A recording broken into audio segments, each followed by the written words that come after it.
warahmatullahi wabarakatuh. Kembali lagi bersama saya, Sevinka Putri Fitriana. Pada kali ini saya akan menjelaskan materi tentang teori informasi asimetri dan teori ekonomi mikro dari teori akuntansi.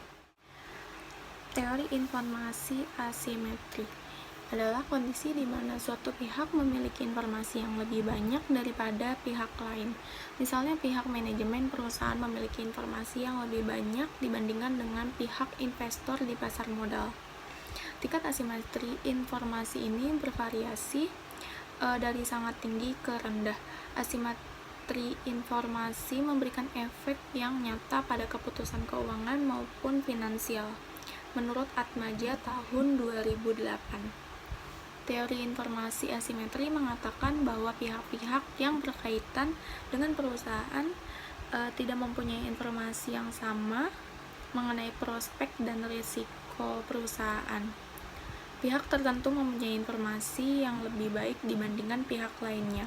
Manajer biasanya memiliki informasi yang lebih baik dibandingkan dengan pihak luar seperti investor. Karena itu bisa dikatakan terjadi informasi asimetri antara manajer dan investor. Investor yang merasa mempunyai informasi yang lebih sedikit akan berusaha menginterpretasikan perilaku manajer. Menurut Hanafi tahun 2005. Menurut Hanafi tahun 2005 ada informasi asimetri antara manajer dengan pihak luar. Manajer mempunyai informasi yang lebih lengkap mengenai kondisi perusahaan dibandingkan dengan pihak luar. Pada saat harga saham menunjukkan nilai yang terlalu tinggi atau overvalue, manajer akan cenderung mengeluarkan saham atau memanfaatkan harga yang tinggi. Tentunya pihak luar atau pasar tidak mau ditipu. Karena itu, pada saat penerbitan saham baru diumumkan, harga akan jatuh karena pasar menginterpretasikan bahwa harga saham sudah overvalue. Teori tersebut bisa menjelaskan fenomena jatuhnya harga saham pada saat terjadi pengumuman penerbitan saham baru yang sering dijumpai. Manajer sebagai pengelola perusahaan lebih banyak mengetahui informasi internal prospek perusahaan di masa yang akan datang. Manajer sebagai pengelola perusahaan lebih banyak mengetahui informasi internal dari prospek perusahaan di masa yang akan datang dibandingkan pemilik atau pemegang saham. Oleh karena itu, sebagai pengelola, manajer berkewajiban memberikan sinyal mengenai kondisi perusahaan kepada pemilik. Sinyal yang diberikan dapat dilakukan melalui pengungkapan informasi akuntansi seperti laporan keuangan. Laporan keuangan dimaksudkan untuk digunakan oleh berbagai pihak, termasuk manajemen perusahaan itu sendiri. Namun yang paling berkepentingan dalam laporan keuangan sebenarnya adalah para pengguna eksternal atau di luar manajemen. Laporan keuangan tersebut penting bagi pengguna eksternal terutama sekali karena kelompok ini berada dalam kondisi yang paling besar ketidakpastiannya.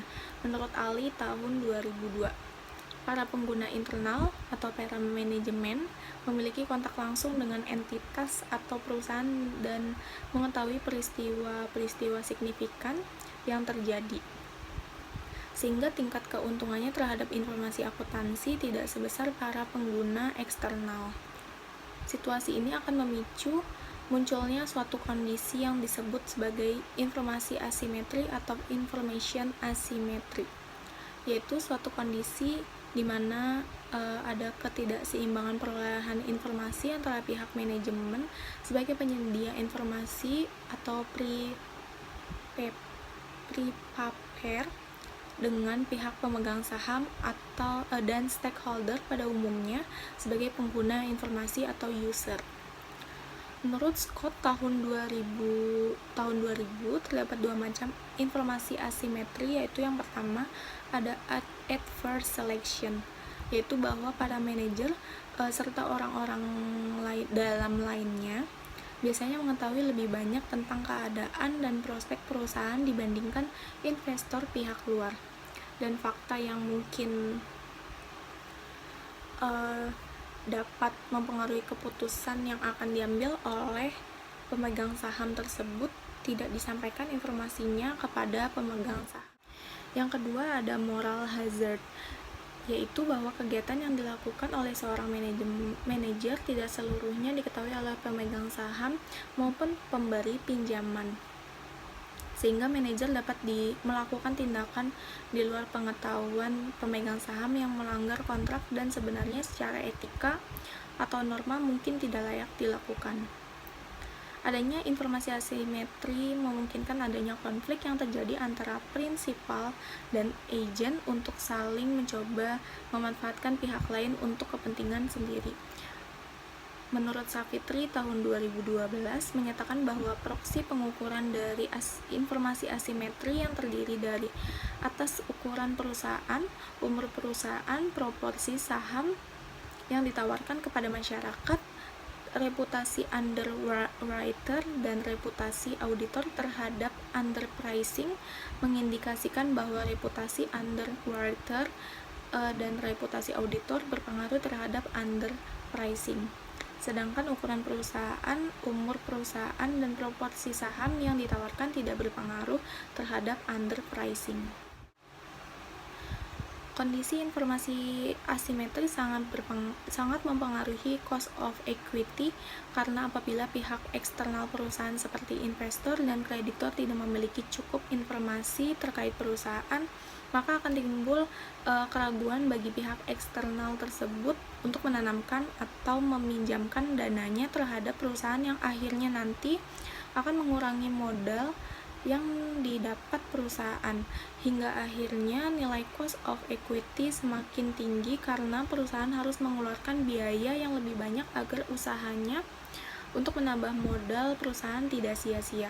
Selain itu, teori informasi asimetri juga tercermin melalui variabel independent asymmetry information.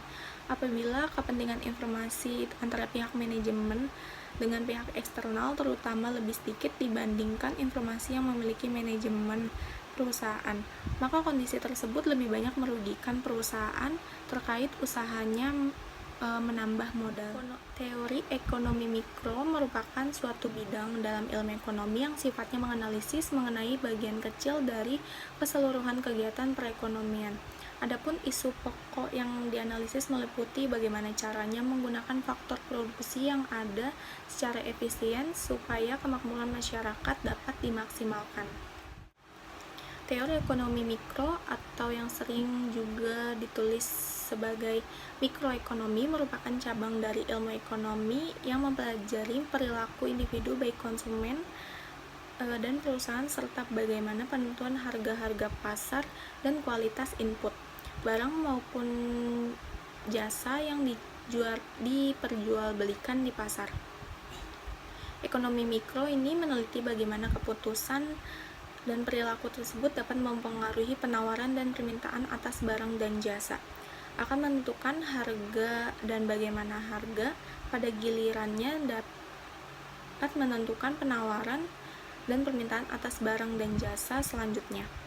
Individu bersama individu yang lain melakukan kombinasi kegiatan konsumsi atau produksi secara optimal di pasar, selanjutnya akan membentuk suatu keseimbangan equilibrium dalam skala makro, dengan asumsi bahwa semua hal lain dianggap tidak berubah atau ceteris paribus. Perlu diketahui bahwa salah satu tujuan dari ekonomi mikro adalah menganalisis pasar beserta mekanismenya yang dapat membentuk harga secara relatif kepada produk dan jasa yang ada, dan mengalokasikan sumber yang terbatas diantaranya banyak pengguna alternatif pemenuhan kebutuhan. Ekonomi mikro juga dapat menganalisis kegagalan pasar atau market failure, yaitu ketika pasar gagal dalam melakukan produksi hasil yang efisien, dan di samping itu juga menjelaskan berbagai kondisi secara teoritis dibutuhkan bagi suatu pasar persaingan sempurna. Adapun bidang penelitian yang penting dalam ekonomi mikro yaitu pembahasan mengenai keseimbangan umum, general equilibrium, keadaan pasar dalam informasi asimetris, dan pilihan dalam situasi ketidakpastian. serta berbagai aplikasi ekonomi dari teori permainan. Di samping itu juga yang patut mendapat perhatian ialah mengenai pembahasan mengenai elastisitas produk dalam sistem pasar. Teori ekonomi mikro analisisnya dapat dibuat berdasarkan pemikiran antara lain sebagai berikut. Yang pertama, kebutuhan dan keinginan manusia jumlahnya sangat tidak terbatas. Yang kedua, kemampuan dari faktor produksi dalam menghasilkan barang dan jasa untuk memenuhi kebutuhan dan keinginan masyarakat sifatnya terbatas.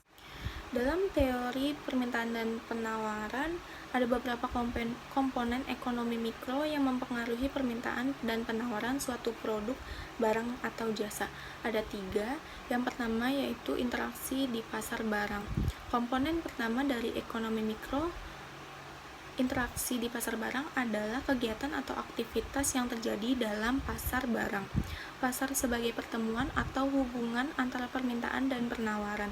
Pasar juga tempat penjual dan pembeli bertemu untuk melakukan transaksi jual-beli.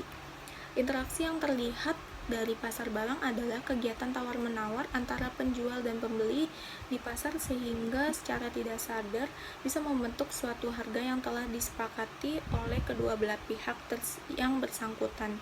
Kesepakatan harga yang terjadi inilah yang bisa menghasilkan sebuah harga keseimbangan dalam pasar.